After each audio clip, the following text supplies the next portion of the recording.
कितीही देव देव करा, या 5 व्यक्ती कधी श्रीमंत होत नाहीत. एक त्यातली पहिली व्यक्ती, जी व्यक्ती मळकट कपडे घालते. होय मित्रांनो, जी व्यक्ती मळकट कपडे घालते त्याच्या घरी कधीच माता लक्ष्मी कधीच स्थिर राहत नाही. जर तुमच्या कामात मळकट कपडे घालावे लागत असतील, कामांमुळे कष्ट करताना जर हे तुमचे कपडे खराब होत असतील तर ते मान्य आहे. मात्र काही लोक असे काही नसताना फक्त आळस म्हणून जर असे मळकट कपडे घालत असतील तर ते आयुष्यात कधीच श्रीमंत होत नाही. 2. दुसरे म्हणजे ज्या व्यक्तीची वाणी कठोर आहे, जो नेहमी वारंवार दुसऱ्याचे मन दुखावतो.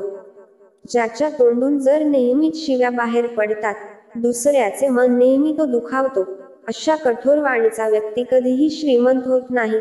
आणि जरी श्रीमंत झाला तरी माता लक्ष्मी त्याच्या घरात वास्तव्य करत नाही.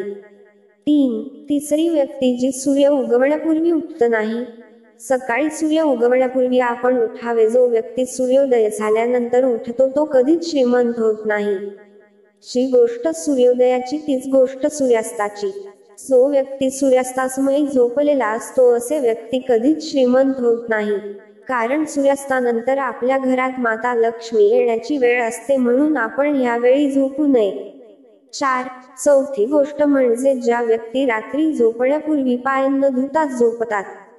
अशा व्यक्तीच्या घरात रोगराई वाढते, आजार वाढतात आणि त्याच्या घरातील सर्व काही धन हे आजारपणासाठीच खर्च होतो.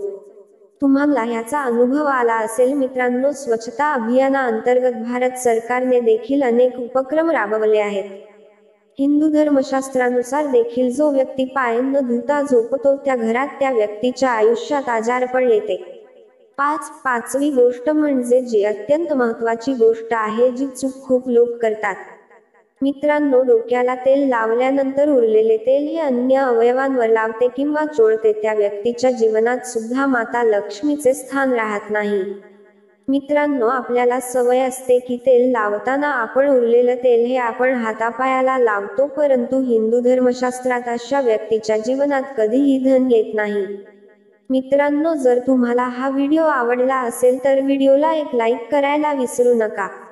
तसेच आणखी माहितीपूर्ण व्हिडिओ ऐकण्यासाठी आमच्या चॅनेलला अवश्य सबस्क्राईब करा. तुमचा अमूल्य वेळ दिल्याबद्दल तुमचे खूप खूप आभार.